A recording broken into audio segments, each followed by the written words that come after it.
Muy buenos días a todos.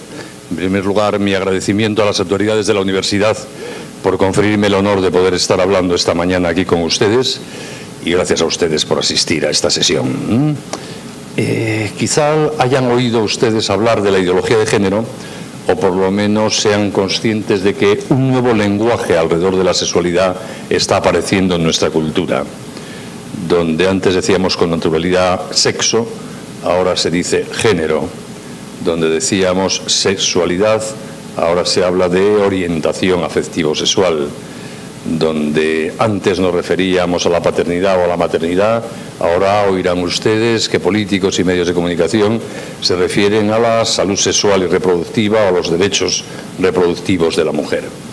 Es decir, está apareciendo un nuevo lenguaje para redefinir los términos con los que hablábamos de la sexualidad y eso es indicativo de que está apareciendo una nueva forma de entender la sexualidad. Porque solo se elaboran nuevos lenguajes para reescribir la realidad o para indicar algo novedoso que no conocíamos hasta ese momento, ¿no? Y esto tiene tendencia en el mundo del derecho, porque el derecho es el mundo de la precisión terminológica. Una buena ley es aquella que define con precisión conceptual y terminológica el ámbito de relaciones jurídicas a las que quiere referirse, los derechos y las obligaciones. Cuando el lenguaje es indeterminado se genera inseguridad jurídica y cuando hay inseguridad jurídica no estamos ante un verdadero Estado de Derecho. Por eso la incidencia de una nueva ideología que se refiere a una realidad humana tan importante como la sexualidad, que determina el propio estatus de la persona y el fundamento de todo el derecho de familia, puede afectar a la seguridad jurídica si no sabemos ya al final de qué estamos hablando. Como esto es una universidad, no voy a limitarme a hacer una crítica de la ideología de género como se podría hacer en un contexto parlamentario, por ejemplo. Van a permitirme ustedes que haga una reflexión sobre cómo se ha formado la conciencia jurídica y científica de esto que llamamos el mundo occidental, la cultura en la que ustedes y yo vivimos, para luego intentar entender qué fenómeno nuevo supone la ideología de género en nuestra época. Lo que denominamos civilización occidental tiene su origen en Grecia, en el siglo V a.C., que fue una época en la cual los griegos de la época, y específicamente los atenienses, viajaron por todo el mundo.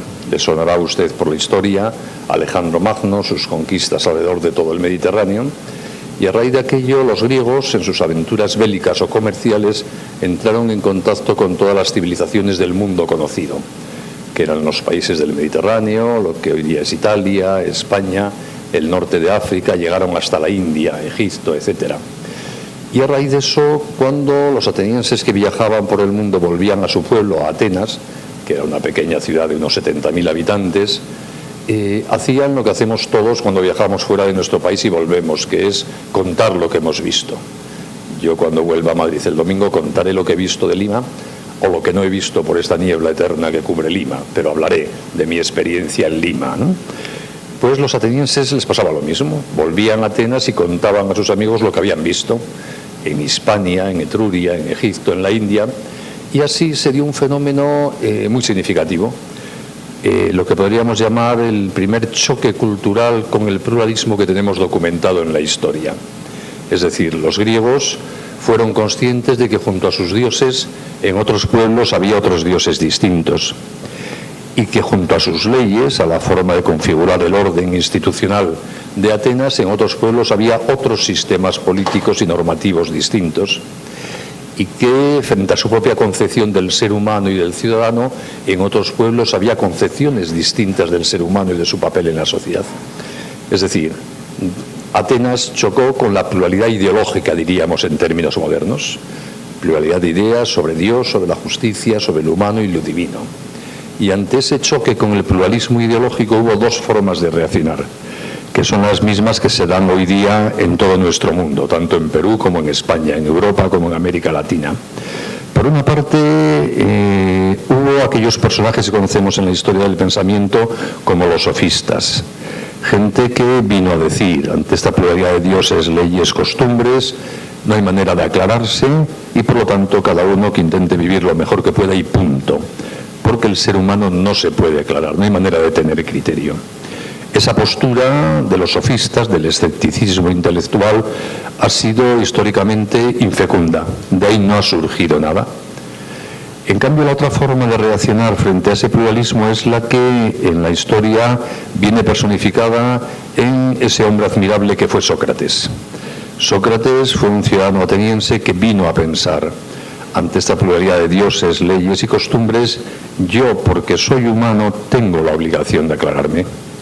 No puedo ser indiferente. Claro que me importa saber qué dioses existen y cuáles no. Claro que me importa saber qué leyes posibles, de las que veo que existen en los países de nuestro entorno, harían de Atenas una sociedad más justa. Y sobre todo se planteó: tengo que aclararme sobre qué idea del ser humano, de estas que veo existen en las culturas a nuestro alrededor, pueden ayudarme a ser más feliz. Y Sócrates, para aclararse, hizo un acto de fe en la razón. Dio por supuesto, gracias a Dios, que el ser humano razonando se puede aclarar. Que los seres humanos, estudiando las cosas, pensando, compartiendo experiencias, podemos tener certeza sobre todo. Podemos discernir lo verdadero de lo falso, lo bueno de lo malo, lo conveniente de lo inconveniente.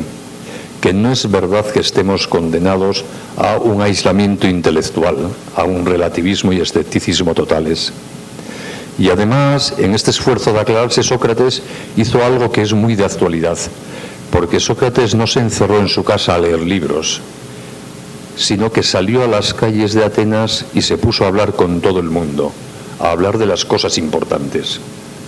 Paseaba por el mercado de Atenas y con la gente que quería escucharle hablaba de Dios, de la justicia, de la felicidad, de la virtud, de la ley, de la esclavitud, del amor.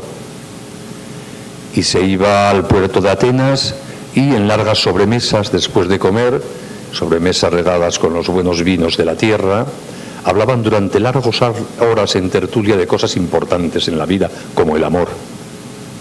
Esos diálogos de Sócrates con sus conciudadanos los hemos conservado a través de los diálogos de Platón, discípulo de Sócrates, que nos dejó escritas esas conversaciones que Sócrates tenía con sus amigos sobre los temas importantes en la vida.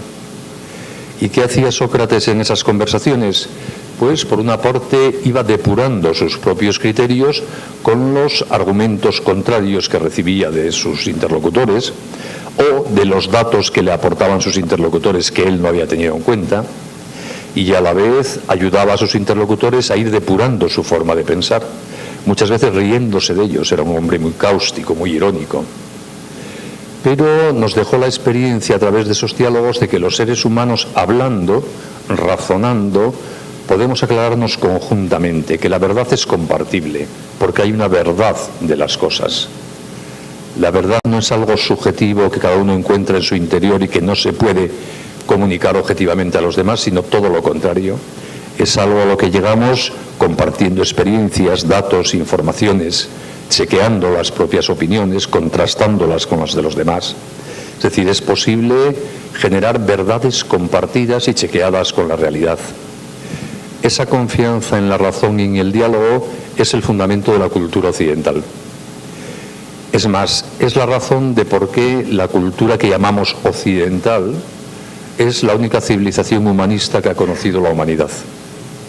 Todas las demás civilizaciones que ha habido sobre la Tierra han sido civilizaciones que no han confiado en la razón. Y al no razonar sobre el humano, no han construido doctrinas humanistas.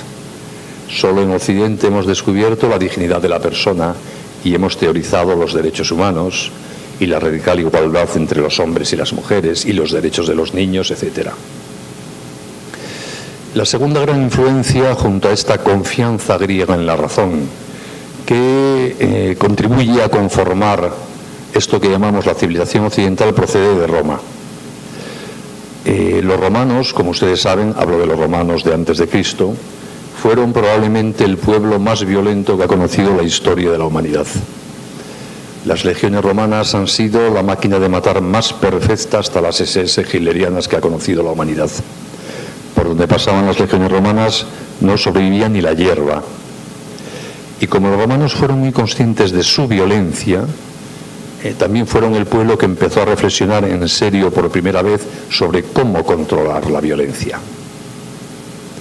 Y por eso lo que hemos heredado de los derechos romanos es el derecho, de los romanos, perdón, es el derecho. Supongo que aquí, por lo menos en España, en las facultades de Derecho, seguimos estudiando derecho romano, porque está en el fundamento de todas las concepciones jurídicas de Occidente. Es decir, los romanos reflexionaron sobre el derecho como un sistema de reglas para buscar la justicia erradicando la violencia, para poner coto al poder. Y quizá la intuición más fecunda del derecho romano es aquella que va implícita en la definición de justicia que nos dejó escrita el jurisconsulto romano Ulpiano y que conocemos a través del Digesto de Justiniano. Ulpiano escribió que justicia es dar a cada uno lo suyo, lo cual implica que hay un suyo de cada cual que es de él antes de que yo se lo reconozca, y que además es la vara de medir de mi bondad y de mi justicia. Los demás, lo existente tiene derechos, porque es bueno, consiste en algo. Y yo soy bueno y justo si trato bien lo bueno persistente en los demás. Por lo tanto, la vara de medir de mi justicia, nos dice esa definición de Ulpiano, no es lo a gusto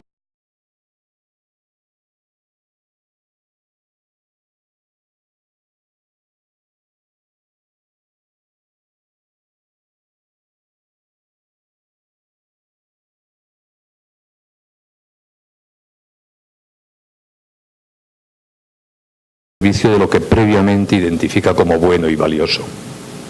Por ejemplo, ¿por qué el embrión humano y yo tenemos derecho a la vida? Porque estamos vivos, eso es un dato de hecho. Y como estamos vivos y la vida es una cosa buena, si los demás respetan eso bueno persistente que es mi vida y la vida del embrión humano, los demás serán justos. Si los demás, personas físicas, leyes, legisladores, no respetan eso bueno que existe, que es la vida, el embrión humano y yo seguimos teniendo derecho a la vida porque estamos vivos, y el problema es de los demás, que son injustos, porque no son capaces de tratar bien y con respeto algo bueno. Yo tengo derecho a la libertad de expresión, otro ejemplo, porque soy un ser racional capaz de hablar. Y si ustedes no respetan, ustedes o la policía o el Poder Judicial o quien sea, no respeta mi derecho a la libertad de expresión, yo sigo teniendo derecho a la libertad de expresión porque sigo siendo un ser racional capaz de hablar. Y el problema será de esos otros, la policía, el torturador, la ley, que no quiere respetar lo que yo ya tengo y es bueno, que es la capacidad de expresarme. Por lo tanto, según esta intuición romana, hay algo que es justo naturalmente. Hay cosas buenas en sí mismas que nosotros podemos conocer y que si queremos ser justos debemos tratar bien. Y con este mismo criterio podemos decir cuándo las leyes son justas o injustas. Si una ley trata bien y con respeto lo bueno existente, esa ley es justa. Si una ley no trata bien lo bueno existente, el problema es de la ley, que es injusta. Si una ley permite torturar para obtener la verdad en un proceso judicial, esa ley es injusta, porque está tratando como alguien digno de ser torturado a un ser humano, y eso es injusto. Es decir, con esta forma de ver las cosas podemos tener un criterio sobre todo. Puede haber zonas de incertidumbre porque no conozcamos con precisión la realidad, pero se puede tener criterio en la vida.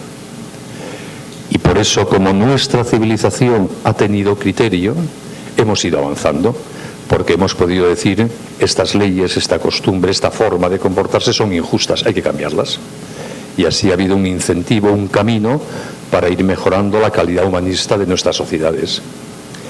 Y cuando el cristianismo, a partir del siglo I, fecunda la civilización grecorromana, esos conatos de humanismo que había ya en ese mundo adquirieron una gran fuerza. Porque los griegos se fiaron de la razón, pero no sabían por qué podían fiarse de la razón. La razón de por qué podemos fiarnos de la razón nos la enseñó el cristianismo. Podemos fiarnos de la razón porque el mundo es razonable, porque ha sido pensado por alguien muy inteligente que lo ha hecho. Y por lo tanto todo lo que existe es razonable. Y como yo soy racional, puedo conocer con certeza eso que existe, que es razonable.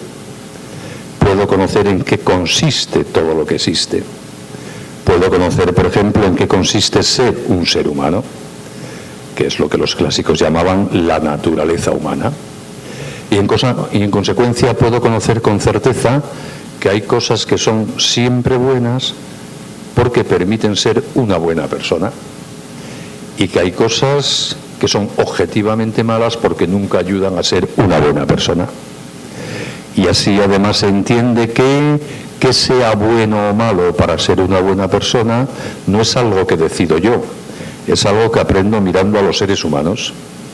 No lo creo yo, se deriva de lo bueno que hay en los seres humanos, que si se respeta y se cultiva da lugar a ser bueno, y si no se respeta y no se cultiva da lugar a ser mala persona. Una vez más, hay criterio, se puede discernir, se puede distinguir lo valioso de lo no valioso. Y por lo mismo, el derecho romano intuyó que había cosas buenas naturalmente, lo justo natural, pero no sabía por qué. El por qué hay cosas que son objetivamente buenas y dignas del respeto también nos lo enseñó el cristianismo. El mundo es bueno porque ha sido querido por un Dios creador en su inicio.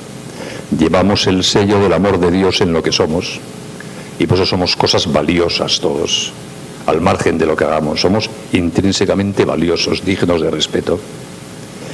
Esa confluencia de la fe griega en la razón, de la intuición romana sobre lo justo natural, y esa visión del mundo que se deriva de la existencia de un Dios creador, es lo que ha construido la civilización occidental.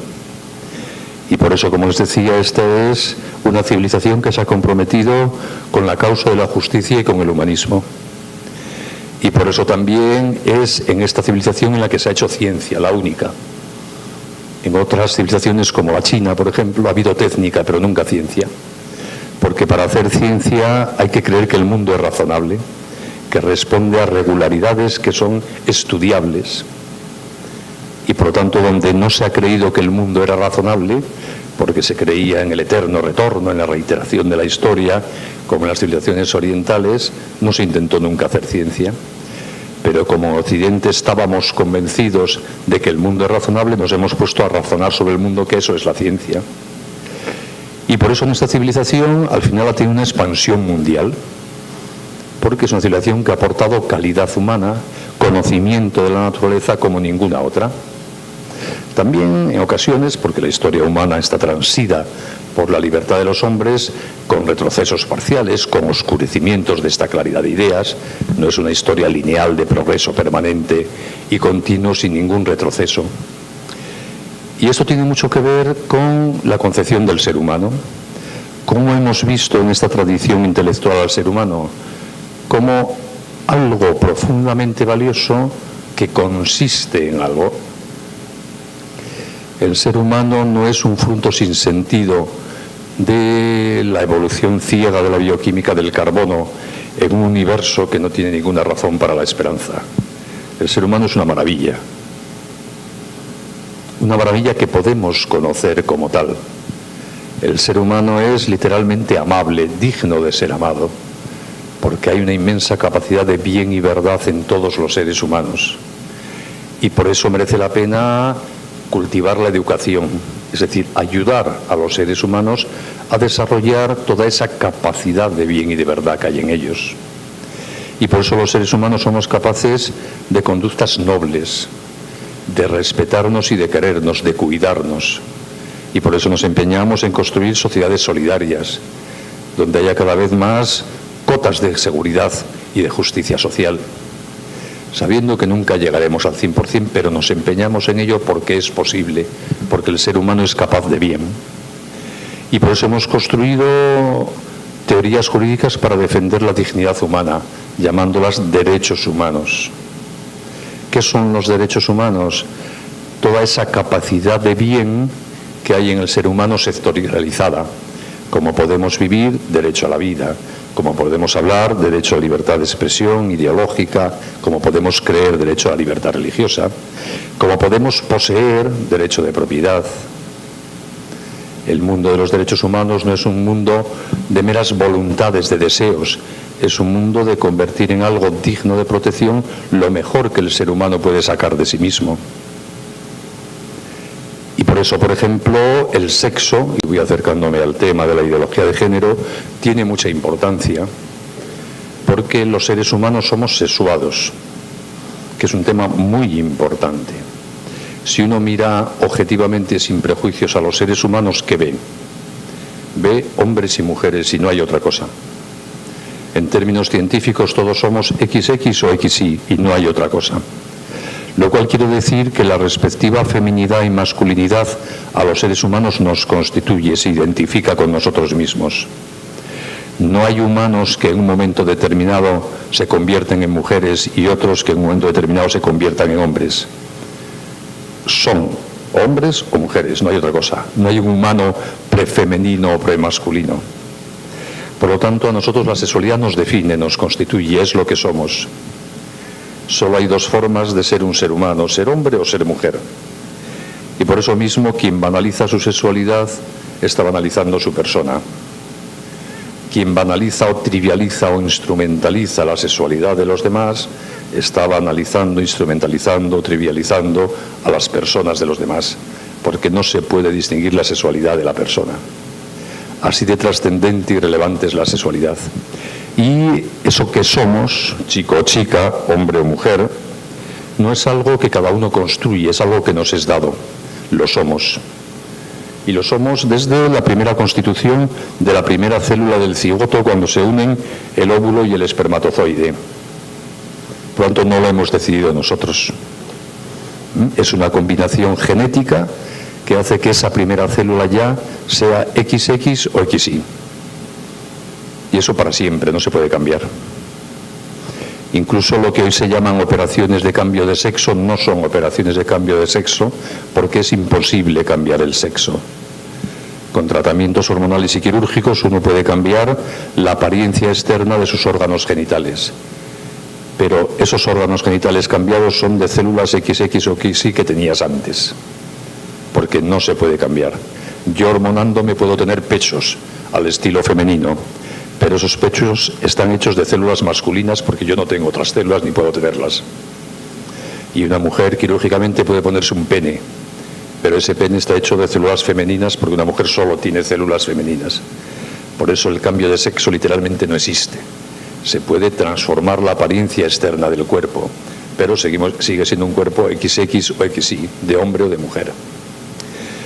Por eso la civilización occidental ha respetado mucho siempre y ya ha tenido el prejuicio de exigir que se respeten los datos de hecho, lo que somos. Porque cuando el legislador se atribuye la competencia de redefinir la realidad, caemos en el totalitarismo. Por ejemplo, el derecho occidental se ha negado siempre a reconocer a los poderes públicos el derecho a definir quién es un ser humano. Porque eso no es una afirmación jurídica, es una afirmación de hecho. El legislador lo que tiene que decir es: a los seres humanos hay que respetarlos, pero que sea un ser humano se ve estudiando. Y por eso hemos suprimido la esclavitud. Permitir la esclavitud es permitir que el legislador diga quién es humano y quién no, quién tiene derechos y quién no los tiene. Y cuando los modernos totalitarismos en el siglo XX han vuelto a atribuir al Estado ese poder, hemos vuelto a caer en la barbarie. Si el Estado nazi define que los judíos no son humanos y les quita los derechos, se llega al genocidio y al exterminio. Y si en el sistema comunista se decide que los enemigos de clase no son humanos y no tienen derechos, puede pasar como pasó en la Unión Soviética, 50 millones de muertos. Es terrible reconocer al legislador que defina lo que es un ser humano. Al ser humano se le reconoce como dato de la realidad y forma parte de la definición de ser humano su sexualidad. Por lo tanto, el legislador no tiene derecho a definir quién es un hombre y una mujer. Eso es un dato de hecho. ¿Qué es la ideología de género? Afirmar lo contrario de lo que acabo de afirmar yo ahora. Que en materia de sexualidad no hay nada que sea natural, no hay ni hombres ni mujeres, porque nuestro cuerpo no nos dice nada sobre nuestra sexualidad. Ese es el postulado de la ideología de género, y que por lo tanto puede el legislador permitir configurar a cada uno como hombre o mujer y decidirlo a su libre voluntad. Es decir, es permitir al legislador y a la persona en la aplicación de las leyes redefinir arbitrariamente lo humano. Y eso es muy peligroso para las libertades. Y es la ideología del siglo XXI, la tentación liberticida de nuestra época. Por un prejuicio ideológico, negar una dimensión real de la naturaleza humana y entrar en un juego de imposición de arbitrariedades subjetivas. Los seres humanos, como les decía, somos hombres o mujeres y somos libres además. Y por eso, siendo hombres o mujeres, somos libres para hacer con nuestra sexualidad lo que queramos dentro de un orden. Tampoco tantas cosas se pueden hacer.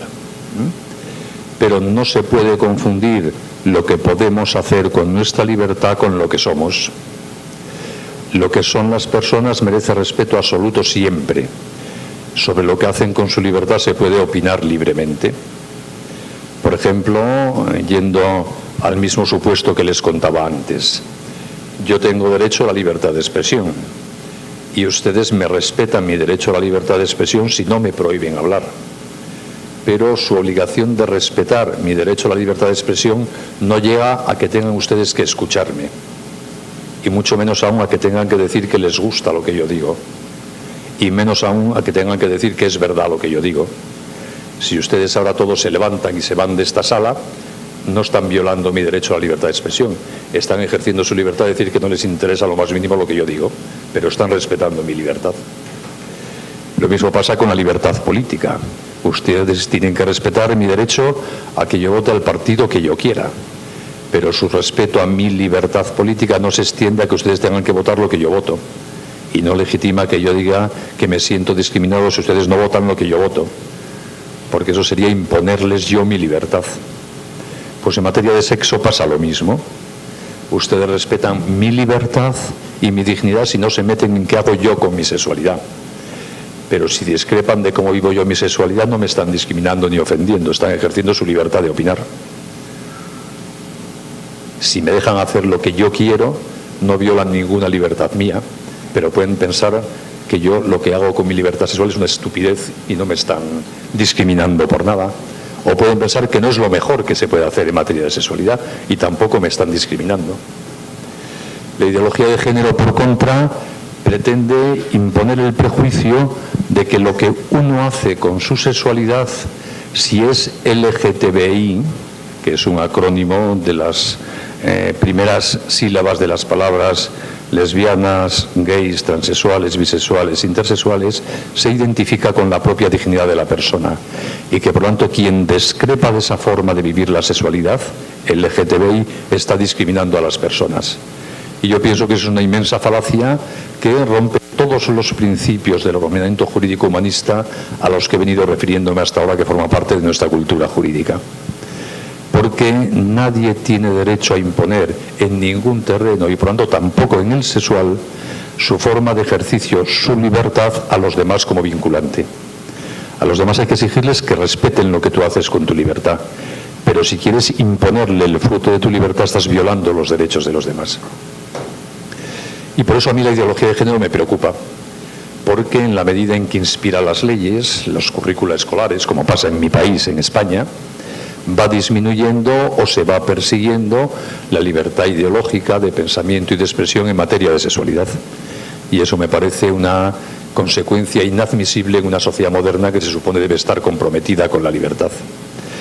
Por eso creo que desde tanto la tradición científica de Occidente, que nos invita a respetar la realidad de las cosas, no a querer cambiarla, a querer conocerla, como desde la tradición jurídica de Occidente, que se compromete con lo que es la persona humana, la ideología de género supone una contraposición y negación radical.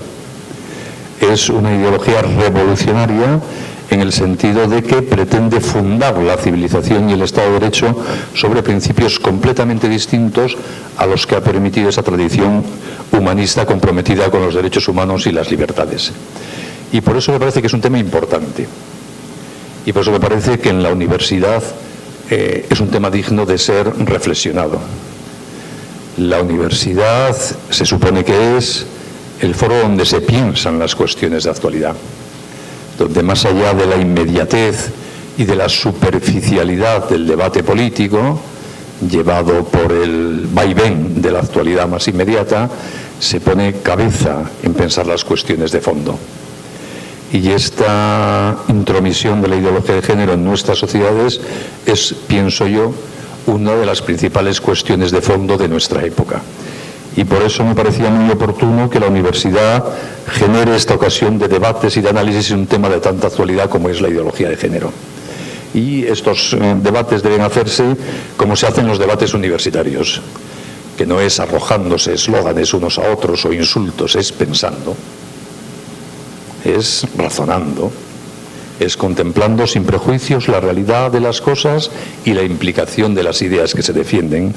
Es el chequeo socrático, como decíamos al principio, de, en el diálogo, puntos de vista, informaciones, usando la razón, la capacidad de pensar. Y por eso yo les animaría a ustedes, si les parece razonable lo que digo, que, dado que son ciudadanos del siglo XXI, donde el debate de la ideología de género es el debate ideológico de moda en todo el mundo, que como universitarios, como intelectuales, se preocupen de conocer un poquito más esta ideología de nuestra época y de formarse un criterio sobre ella, que es formarse un criterio sobre una ideología política y sobre la sexualidad humana. Y como todos estamos sexuados, lo que se piensa sobre la sexualidad nos afecta a todos. Cuando las ideologías defendían modelos de organización del poder político, de la vida económica, uno podía pensar que no iba mucho con uno. Por ejemplo, si alguien defendía la nacionalización de la banca y uno no es banquero, podría decir, bueno, conmigo tampoco tiene mucho que ver. Pero cuando el Estado se entremete a opinar sobre la sexualidad, claro que tiene que ver contigo, porque a ti la sexualidad te constituye, a ti, a todos. Y por tanto la ideología de género, queramos o no, nos afecta a todos si llega a convertirse en una ideología oficial de los gobiernos o la que inspira las legislaciones. Y por eso reitero, creo que es bueno parar mientes en conocer la ideología de género y en formarse un criterio sobre ella. Yo he querido que esta intervención mía, a la que tan amablemente me ha invitado a la universidad, pudiese aportarles, y espero que haya sido así, algunos datos, informaciones y puntos de vista que les puedan ser útiles para formarse un criterio sobre estas cuestiones. Muchas gracias por su atención.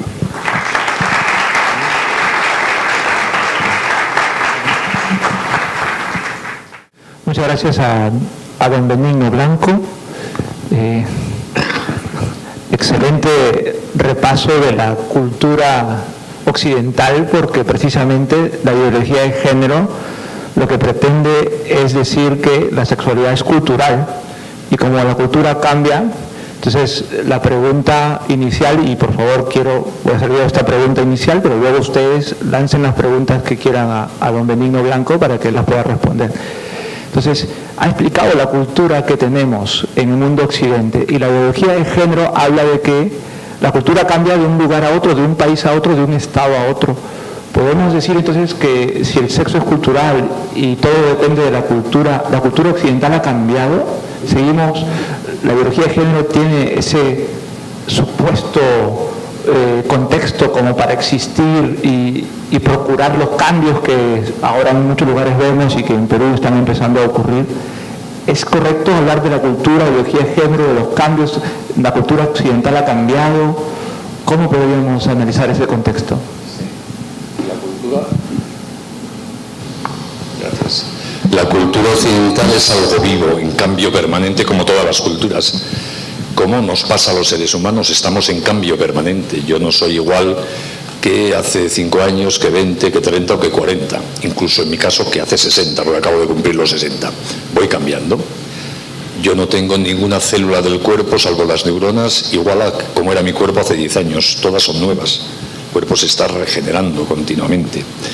Por tanto, cambio en ese sentido de creación continua, sí. Ahora, lo que no puede cambiar la cultura es la realidad física de las cosas.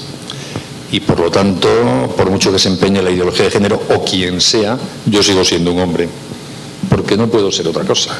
Y si viviese en Roma en el siglo VI a.C., seguiría siendo un hombre. Y si me pudiesen congelar y descongelarme dentro de 25 siglos, descongelarían un hombre, porque yo no puedo ser otra cosa. Eso no depende de las modas ideológicas ni de los cambios culturales. Por eso las ideologías se distinguen, tal como las hemos concebido en el siglo XX, de los sistemas de pensamiento.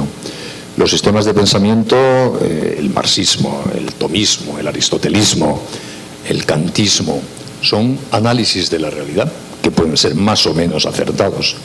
Las ideologías son análisis de la realidad más agenda política de transformación de la realidad. Y por eso no es lo mismo ideología que sistema filosófico.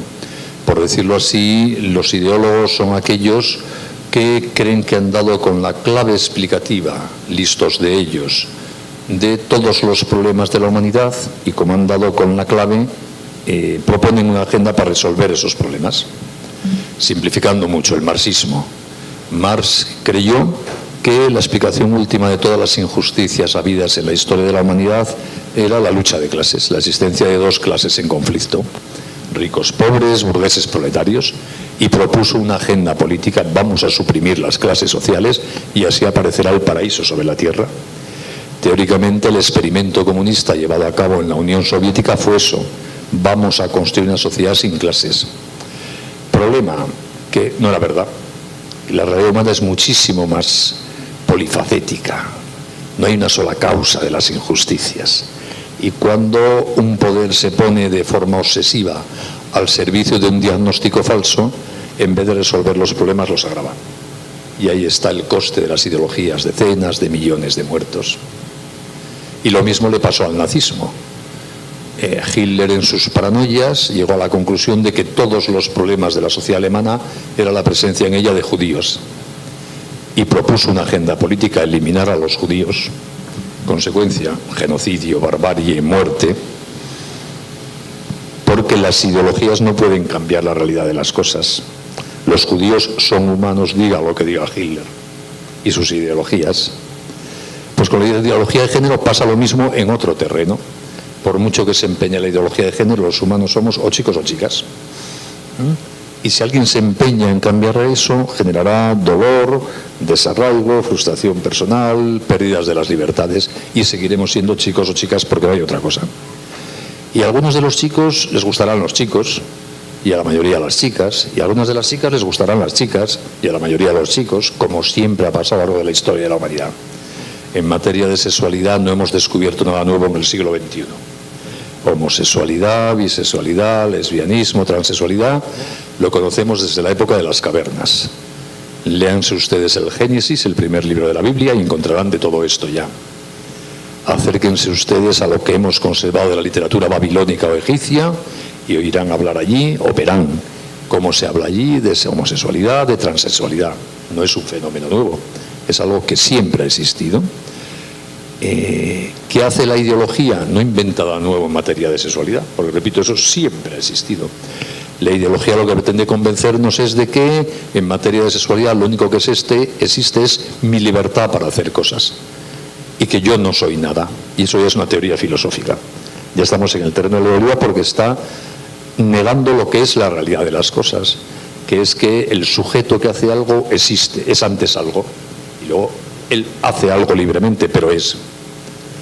Y por eso las conductas sexuales, las orientaciones sexuales, se mueven en el terreno de la libertad, de los sentimientos, de las atracciones, pero hay un sujeto detrás que es el que siente, el que actúa libre, el que se siente atraído, y eso no se puede negar. Cuando queremos sustituir la naturaleza de ese sujeto que siente como sujeto de derechos por su mundo afectivo, emocional o sexual, estamos cometiendo un error de diagnóstico, que es lo que le pasa a la ideología de género. Por lo tanto, por mucho cambio cultural que haya, que lo hay y siempre lo habrá, la naturaleza humana es como es. Muchas gracias. A ver, por favor, ¿quién desea hacer una pregunta? Abajo, arriba, con toda libertad, con las palabras científicas que quieran. Doctor Benigno, muchas gracias por su disertación. Ha sido clarísima la descripción que ha hecho usted sobre la cultura occidental, clarísima, sinceramente, aprendió mucho. Lo que le quería preguntar, si esto está tan claro, es decir, que razonablemente no puede sustentarse esta ideología, ¿por qué se pretende, no solamente en el Perú, si en otros países como en el suyo, por ejemplo en España, que están viviendo una cuestión terrible con esta cuestión de la ideología del género, ¿no? Es decir, acá también en Perú se trata de imponer a todo costo en el Ministerio de Educación, en el Poder Judicial, es decir, es una, se puede decir, imposición transversal. Entonces, yo le quería preguntar, ¿por qué se pretende imponer esto a un nivel general? ¿Hay algo tras de esto? Porque sustentablemente, razonablemente, no es. Esto es muy sencillo, ¿no? Sí. Así es, usted lo ha dicho, es un tema evidente, no habría que darle muchas vueltas, ¿no? Para ver que hay niños y niñas tampoco hace falta especular mucho, ¿no? Todas las ideologías se convierten en fe, si no, no tendrían la influencia histórica que tienen. El marxismo parte, en el momento en que Marx empieza a escribir, de la situación real de opresión del proletariado en el primer capitalismo manchesteriano. La situación de injusticia y explotación del proletariado escandalosa. Pero curiosamente, cuando Marx escribe, eso ya se está superando. Está surgiendo en la Alemania de Bismarck el Estado de Derecho, se crea la Seguridad Social, están apareciendo en España y en la propia Gran Bretaña las leyes que empiezan a reducir y a prohibir el trabajo infantil, las horas de la jornada laboral, donde se empiezan a crear los primeros seguros obligatorios que paga el empresario para garantizar el derecho a la salud. Es decir, el propio marxismo llega tarde, va contra los hechos de que el capitalismo ya va evolucionando para ir superando esas injusticias que denuncia con razón Marx. Y sin embargo, a pesar de esa evidencia, un tercio de la humanidad ha vivido bajo una dictadura comunista 70 años. Y mucha gente fuera de esos países comunistas ha estado defendiendo que aquello era el paraíso en la tierra, aunque sabíamos lo que era el Gulag, la represión de las libertades, etc. Que los judíos son humanos es algo evidente. Y sin embargo, el país más culto y desarrollado del mundo, la Alemania de los años 30, aquel en que la ciencia era puntera, un país con una sensibilidad artística, musical, por encima de lo normal, fue capaz de organizar la barbarie del genocidio. Pongo estos ejemplos para poner de manifiesto cómo parece, para mi sorpresa, pero que a los seres humanos la realidad no se nos impone en su evidencia si no queremos. O sea, un nazi puede mirar a un judío a los ojos y, a pesar de estar viendo a un ser humano que le habla, culto, decir, tú no eres humano y te mato. Es desconcertante. No estamos hablando de un arrebato de ira, que todos podemos perder el control un día. Estamos hablando de gente que en frío dice, tú no eres humano. Y lo mismo podemos decir de la esclavitud a lo largo de la historia de la humanidad. Mi amado Sócrates, le parecía normal que parte de la humanidad habían nacido para ser esclavos. Gente con la que convivía, que trabajaban para él en su casa, esclavas con las que se acostaba y decía, no sois humanas. Sorprendente. Sobre todo porque se lo creía, si fuese un paripé, pero se lo creía. Es decir, que a los seres humanos no se nos impone la evidencia de las cosas. Es sorprendente. Y por eso cada época se acostumbre a la barbarie de su época. A mí me cuesta mucho poder entender cómo los grandes humanistas del Renacimiento, los hombres que redescubrieron la cultura clásica, que exaltaron al ser humano, les parecía a todos normal que los tribunales torturasen. Y uno dice, pero ¿cómo es posible? Pues sí, les parecía normal la tortura a todos. De hecho, los primeros planteamientos de erradicación de la tortura aparecen bastante después. ¿Y cómo ha costado suprimir la tortura? ¿Cómo ha costado suprimir la esclavitud? Por lo tanto, el que la ideología de género vaya de forma tan palmaria contra la evidencia de los hechos y sin embargo sea admitida por mucha gente, no debiera sorprendernos. Es irracional, pero no debiera sorprendernos porque se ve que los seres humanos somos capaces de equivocarnos frente a la fehaciencia física de la realidad, aunque parezca incomprensible. Y en cada época histórica, los que viven en esa época parece que se acostumbran a las barbaridades de su época. Y yo estoy seguro, por ejemplo, a mí me parece una barbaridad el aborto. Yo puedo entender que una mujer aborte. No lo justifico, pero puedo entender ese agravio subjetivo, no veo otra salida. Ahora, que un señor en frío en Nueva York esté gastando millones de dólares para ver si hay muchos abortos en el mundo, no lo puedo entender. Porque es evidente que abortar es acabar con una vida humana. Eso es un dato de hecho.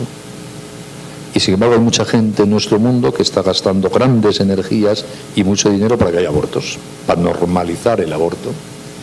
Pues con la ideología de género pasa un poco lo mismo. Va contra la evidencia, va contra la ciencia, va contra el derecho, pero sin embargo cada vez la tenemos más presente en el mundo. Lo cual quiere decir, pasando ya de estos ejemplos concretos al análisis específico, que alguien tiene interés en ello.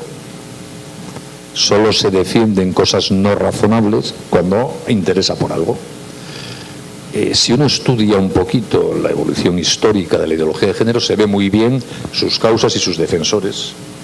En el origen, que es finales de los años 60 del siglo pasado, Estados Unidos, son un grupo de intelectuales feministas, todas lesbianas, dicho sea de paso, que aplicando la mentalidad del feudo-marxismo de la época, trasladan al análisis de la relación entre el hombre y mujer las categorías marxistas y conciben al hombre como una clase explotadora respecto a la mujer, que es la clase oprimida a lo largo de la historia. Y como tienen un esquema marxista en la cabeza, aplican políticamente a la relación hombre-mujer lo que Marx dijo de la relación de clases entre burgueses y proletarios. Para crear una sociedad justa hay que suprimir las clases en conflicto. Si las clases en conflicto son hombres versus mujeres, hay que suprimir al hombre y a la mujer. Ese es el origen del planteamiento de género. Decir, la propia definición de hombre y de mujer no es algo natural, es una construcción cultural, como usted recordaba, variable y moldeable. Y por lo tanto la agenda política de género inicialmente es: vamos a deconstruir todo lo humano, el derecho, la lengua, la moral, la religión, la moda, las costumbres, para erradicar de todo lo humano la referencia a lo masculino y lo femenino. Vamos a apostar por lo que llamaban la diversidad afectivo-sexual, que ya no se hable de hombres y de mujeres, sino de diversas orientaciones afectivo-sexuales. Que no se hable del carácter binario femenino-masculino, sino de la diversidad afectiva. Porque no hay ni hombres ni mujeres, es una construcción cultural. Eso es la ideología de género, digamos, como ideología en los libros. Eso no es lo que llega aquí, ni lo que llega a España.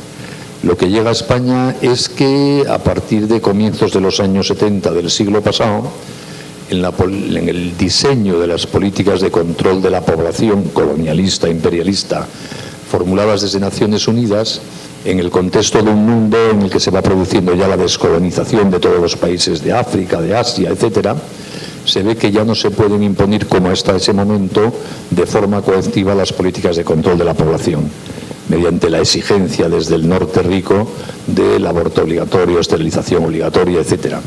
Y se preconiza, y así se configura en concreto en el memorándum Kissinger-McNamara, que firma como orden ejecutiva el presidente Nixon, que hay que promover desde el primer mundo rico, en todos los países de lo que entonces se llamaba tercer mundo, una visión de la mujer, de la sexualidad y de la feminidad que lleva a las mujeres a excluir voluntariamente la maternidad, para que se reduzca así el problema demográfico del mundo.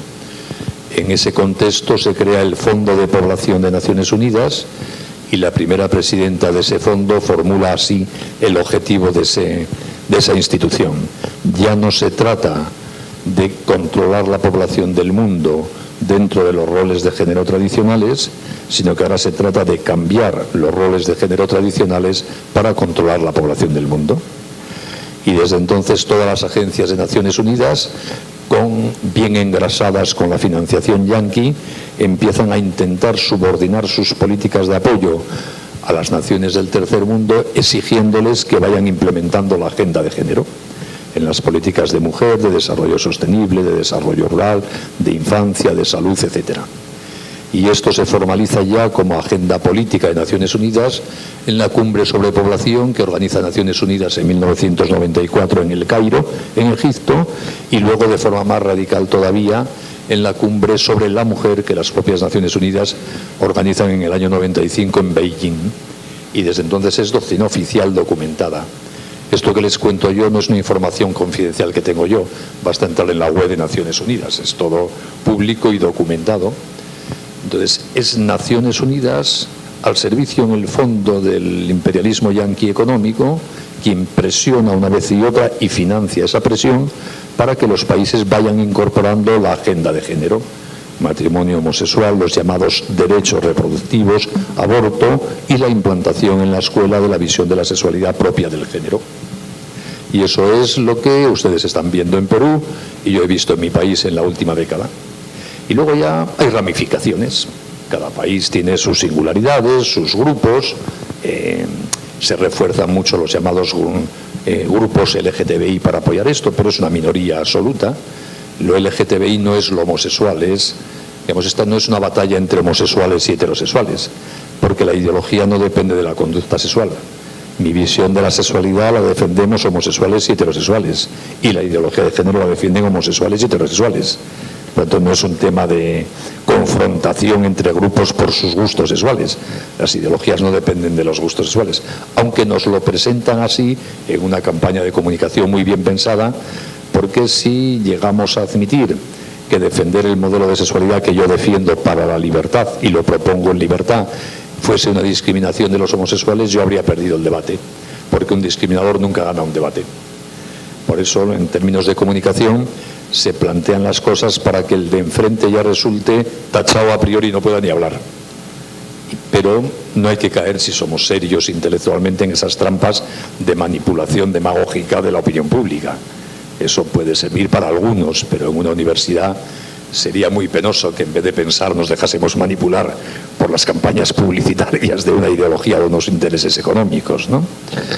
Por lo tanto, claro que hay intereses económicos, claro que hay grupos de presión muy importantes al servicio de esto. Y luego pasa, como en todo, en la práctica, ¿quiénes defienden en Perú la ideología de género? Yo no lo sé, pero supongo que como en España habrá algunas personas que han leído los libros básicos de las primeras pensadoras de género, que los entienden y que lo comparten, pero seguro que es una minoría, vamos, casi nadie ha leído esos libros. Luego está gente que repite lo que está de moda porque está de moda, para ir de guay, de progre, ¿no? Y si hay que decir género, digo género, como cuando yo era joven todo el mundo era marxista, por decirlo así, en la Universidad Española. Era bueno, es lo que estaba de moda, hablar de plusvalía, de lucha de clases, de burguesía, de proletariado, bien. Y la gente que usaba ese lenguaje y explicaba la historia con esas clases no había leído a Marx ni entendía a Marx y le daba lo mismo. Pero bueno, era lo progre en la época. Y luego gente que trabaja para estas organizaciones a las que me he referido, para estas agencias, para estos grupos, y bueno, cada uno defiende lo que defiende su empresa, por decirlo así, porque tiene que ganarse el sueldo, ¿no? Y luego están los tontos, que ahí suele haber muchos, que son los que dicen, hombre, si esto es lo progre y lo que se lleva, no voy a decir yo lo contrario, aunque lo piense. Y repiten como papanatas lo que creen que es lo progre. Yo lo veo en España, como ya soy muy viejo, conozco a muchos de los políticos y gobernantes de España personalmente. Y a veces he visto votar en el Parlamento a favor de leyes de la ideología de género a gente que conozco, que sé que piensa lo contrario y que vive personalmente de otra manera. Y a veces lo he dicho, pero tío, ¿tú cómo has podido votar eso? Que es lo contrario de lo que piensas, de lo que, la forma en que educas a tus hijos, de cómo vives tú. Dice, hombre, es que no quiero que me llamen homófobo. En el fondo es una falta de honestidad intelectual no defender para la colectividad, para el pueblo si eres un político, lo que honestamente crees que es lo mejor. Yo cuando defiendo mi oposición a la ideología de género no es porque tenga ningún interés en los debates sobre ideología de género, es que creo que mi país será una sociedad más justa si respeta la libertad de las personas para pensar sobre sexualidad, si no admite prejuicios ideológicos, si no permite que en la escuela se imponga una visión deformada de la persona. Lo hago porque quiero una España más justa y más comprometida con los derechos. ¿Y cómo lo hago? Contando cómo veo yo las cosas, y el que quiera que me dé la razón y el que no quiera que me la dé. Pero lo que no voy a hacer es contar en público una cosa distinta de la que pienso de verdad, porque sería de una deshonestidad intelectual brutal. Y sin embargo en muchos políticos lo vemos, por desgracia, que piensan una cosa pero votan la contraria porque no quieren quedar mal, porque no quieren que les acosen como homófobos, ultraconservadores o yo qué sé, ¿no? Por lo tanto, en la defensa práctica, en el día a día, por decirlo así, de la ideología de género, probablemente ustedes encuentran aquí lo mismo. Algún ideólogo muy convencido y luego pues gente tontorrona que repite lo que está de moda o que no se atreve a llevar la contraria, o que subordina su honestidad intelectual a cobrar un sueldo en este periódico, en aquel de más allá, o a que no le sancionen en su partido, o gente que encuentra en la ideología de género una forma de conectar un estilo de vida en materia sexual. Es decir, las motivaciones subjetivas pueden ser ya muy variadas, ¿no? Muchas gracias. Pregunta, aquí adelante, Claudio. Sí, mire usted, esto es una preocupación, una pregunta y saber qué piensa usted al respecto. Lo que acaba de decir de la realidad y de las noticias y lo que uno lee, hay una hegemonía a nivel de partidos políticos en España en relación a el pensamiento de la ideología de género. Bien, a nivel de medios de comunicación es evidente, a nivel de universidades también, y se ha avanzado mucho en lo social, a nivel de la sociedad también, por múltiples razones. ¿Cómo evitar esa hegemonía alcanzada en España, aquí, en Latinoamérica, en el Perú? ¿Qué se puede hacer? Eso tendría que preguntárselo ya a usted, que conoce la sociedad peruana mejor que yo, ¿no? Yo puedo contarle lo que yo he podido aprender de los éxitos y los fracasos en la vieja Europa, ¿no? En esta materia. Y luego ustedes lo aplicarán a esta sociedad porque yo no la conozco en sus detalles, ¿no? Pero veamos primero un cierto panorama mundial de la ideología de género, ¿no? Donde nació Estados Unidos ya está de vuelta de este tema. Ha llegado a ser tan amenazante para las libertades públicas la ideología de género que ya una gran parte de la sociedad norteamericana ha reaccionado en contra. Y esa es una de las claves de la victoria de Donald Trump sobre Hillary Clinton. Hillary Clinton como Obama estaban absolutamente comprometidos con la agenda de género, de forma virulenta además, y Trump capitalizó la oposición, entre otras cosas, obviamente, no es la única causa de su victoria, pero que alguien haciendo bandera de la oposición a la agenda de género llega presidente, quiere decir que una amplia parte de la sociedad americana ya compra esa oposición a la agenda de género, ¿no? Y lo mismo hemos visto con el hartazgo hasta en el Tribunal Supremo del activismo judicial para introducir en nombre de los postulados de género, sigo hablando de Estados Unidos, restricciones a las libertades en los centros escolares, etcétera, ¿no? Por lo tanto, parece que como en casi todo lo humano, pues la ola ha llegado ya a su máximo en Estados Unidos y está claramente empezando a bajar. Lo cual no quiere decir que eso sea continuo, puede volver a subir un poco, ¿no? Porque la vida es así. En Europa, Europa occidental, entendemos por Europa occidental allí, no sé si aquí utilizan la misma terminología, aquellos países que nunca pertenecieron al bloque soviético durante el siglo XX, digamos de Alemania para el oeste. La Europa occidental en general se ha rendido a la ideología de género en los últimos 20 años, pero en los países del sur de Europa ya empieza a haber una reacción bastante importante en contra. En España, en Italia, en Francia, en Montenegro, y sin embargo en los países más nórdicos de Europa, la frontera es casi los países de tradición católica y de tradición luterana. En los países más al norte, sin embargo, está mucho más asentado y hay menos críticas. Todos los sitios hay críticas, pero bueno, hay menos críticas que se noten por lo menos a los postulados de la ideología de género. En los países que pertenecieron al sistema comunista hasta 1989, cuando cayó el muro de Berlín, hay en general en todos ellos una activa oposición a la ideología de género. Quizá porque están muy sensibilizados ya con lo que es una dictadura ideológica, porque la han sufrido mucho tiempo y huelen una nueva dictadura ideológica como la de género que se les quiere imponer desde la propia Unión Europea. Ese rechazo a los postulados de género es especialmente manifiesto en términos políticos, legislativos y parlamentarios en países como Polonia, Hungría, Letonia y Estonia, Chequia, Montenegro, pero en general en todos ellos, cada país es cada país, pero claramente hay un no admito esto.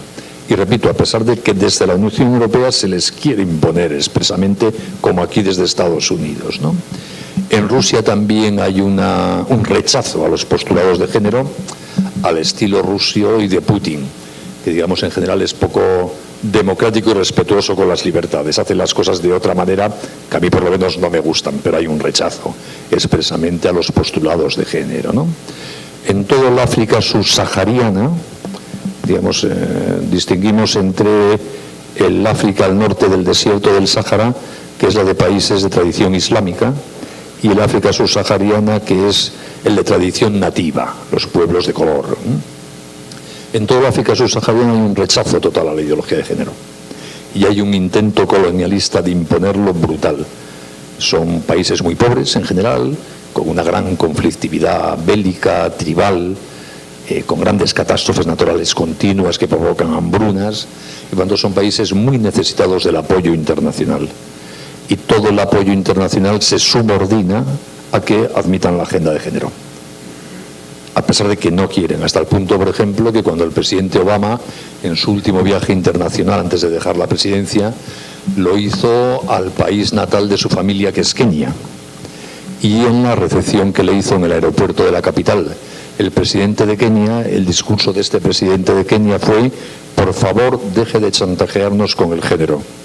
Estamos hartos, pero así lo dijo, ¿eh? No es admisible que cada vez que viene aquí un funcionario yanqui o un funcionario de Naciones Unidas, antes de soltar $1 para la sanidad, la lucha contra el hambre, etcétera, pida aborto, matrimonio homosexual, género en las escuelas. O sea, hasta ahí llega ese hartazgo de verdad de que déjeme en paz, no me quiera imponer su ideología, ¿no? Y lo mismo sucede en general en el sudeste asiático, por las tradiciones tan familiares de las culturas asiáticas basadas en el confucianismo, la filosofía de Lao Tse. En general, en todo ese mundo también hay muchos matices, no es lo mismo Tailandia que Bangladesh, ni Pakistán que Camboya, pero bueno, en general hay un rechazo bastante fuerte a la imposición de la ideología de género desde Occidente y las agencias de Naciones Unidas. Y lo mismo sucede en general en el mundo musulmán, que es el otro gran bloque cultural, que va desde Marruecos, en la costa del Atlántico, hasta Indonesia, ya en el Pacífico.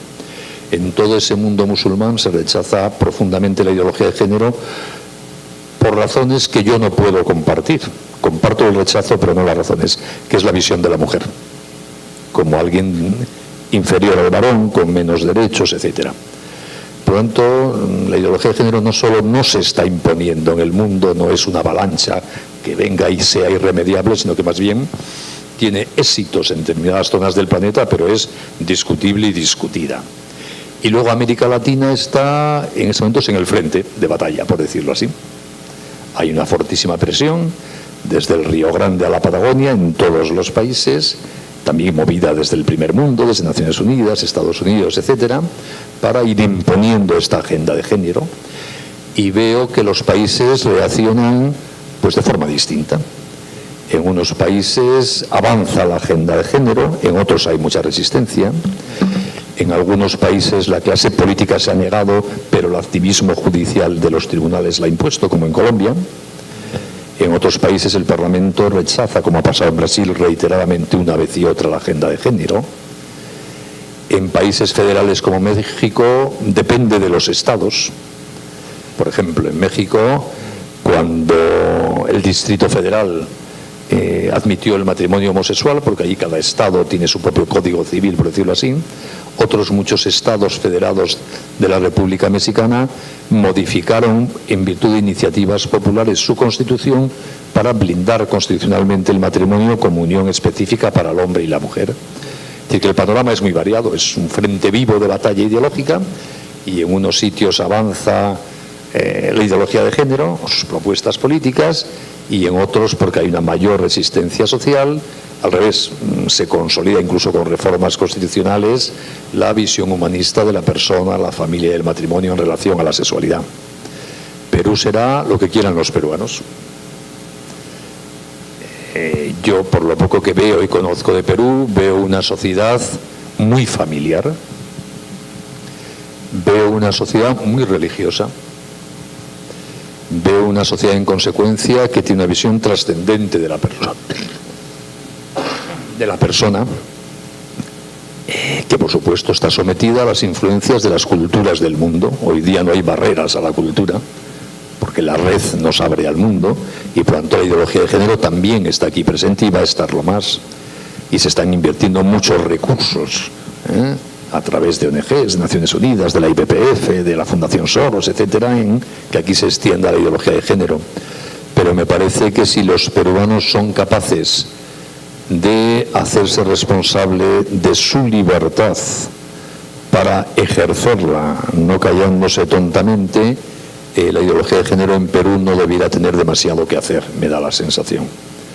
Y creo que sería muy bueno para Perú, en términos de justicia social y de defensa de las libertades, que de verdad la mayoría de los peruanos, sean homosexuales, transexuales o bisexuales, defiendan la verdad y cómo es la naturaleza humana.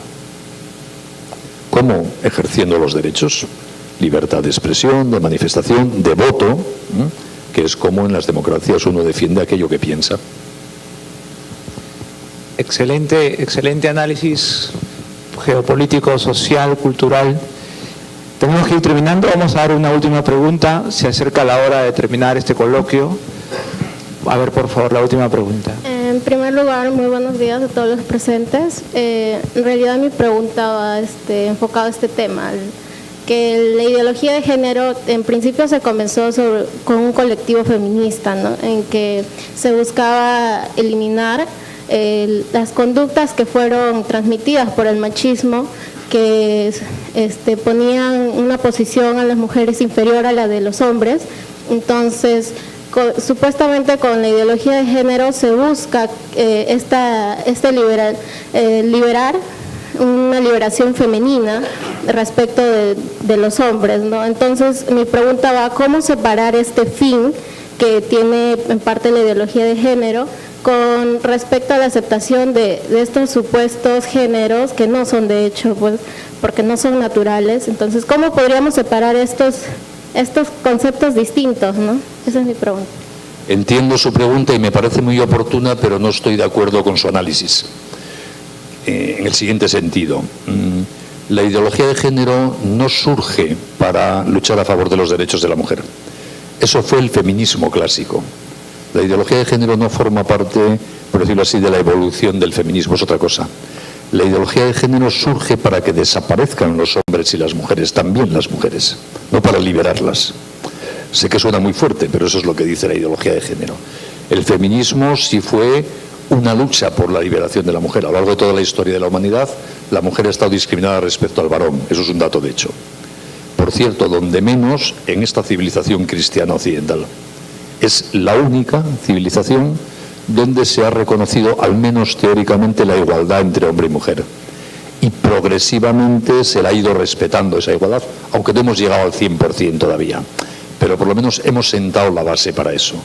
En ninguna otra civilización del planeta ni siquiera se planteó ni teóricamente que la mujer fuese igual al varón. Por lo tanto, ha existido discriminación siempre y en todos los lugares, pero aquí menos que en otros sitios. Y el feminismo, que empieza en el siglo XVIII en Europa, con las primeras sufragistas, comienza con la petición de que las mujeres puedan votar como los varones, el derecho de sufragio. Por eso el primer feminismo se le llama sufragismo, ¿no? Es un planteamiento absolutamente digno de encomio y de aplauso, porque las mujeres van a tener menos derechos que los varones. De esos derechos políticos del voto luego se pasa a los derechos socioeconómicos. En la mayor parte de los países europeos de aquella época, las mujeres no tenían derechos patrimoniales si estaban casadas. Era el marido que tenía derecho a administrar los bienes de la mujer. Que curiosamente, aunque sea un paréntesis, es algo que va contra la tradición de la cultura cristiana, porque desde que el cristianismo influye en el derecho romano, estamos hablando del siglo IV, V después de Cristo, a la mujer se le reconoce por primera vez en la historia plena disponibilidad de sus bienes patrimoniales. Y es solo a partir del siglo XIV, cuando en Europa se redescubre a través de la Universidad de Bolonia, esto sobre todo para los juristas que estudian historia del derecho, el derecho romano, y se vuelve a aplicar el derecho romano, es cuando los países europeos occidentales vuelven a discriminar jurídicamente a las mujeres, porque se pone de moda en aquella época reproducir el derecho romano que desconocía la personalidad jurídica de las mujeres. Y por eso, curiosamente, vemos que en la Edad Media en Europa las mujeres comercian son empresarias de la época, no empresarias de informática porque no había. Tenían pescaderías, transporte, que era lo que había en aquella época, y a nadie le escandalizaba lo más mínimo. Y sin embargo, 2 siglos después, al siglo XIV, ya las mujeres europeas pierden el derecho a administrar sus bienes. Y el feminismo del siglo XIX se revela con toda razón contra eso. Y entonces empieza esa reivindicación de que la mujer pueda estudiar en las universidades como el varón, pueda votar como el varón, administre sus bienes como el varón, etc.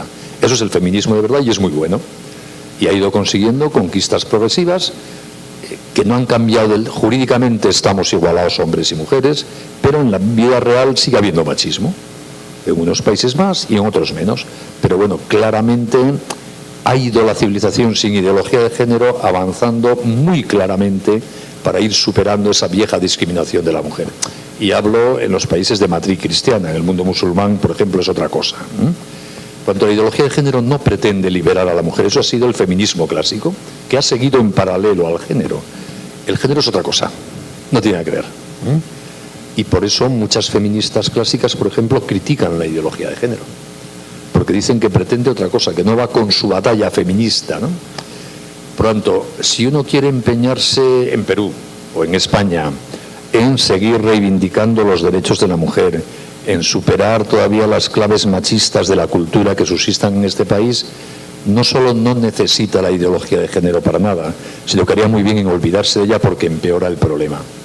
¿En qué se nota? En que los países en que se va imponiendo la mentalidad de género, como España, no para de crecer la violencia machista de género. Es un fenómeno muy curioso. Por ejemplo, en España se suponía que podía existir, y existe, por desgracia, es un fenómeno minoritario, pero existe y es dramático, la violencia en el hogar del hombre contra la mujer. Y se suponía que eso era de los que éramos más mayores, que estábamos educados en una sociedad más machista, tal.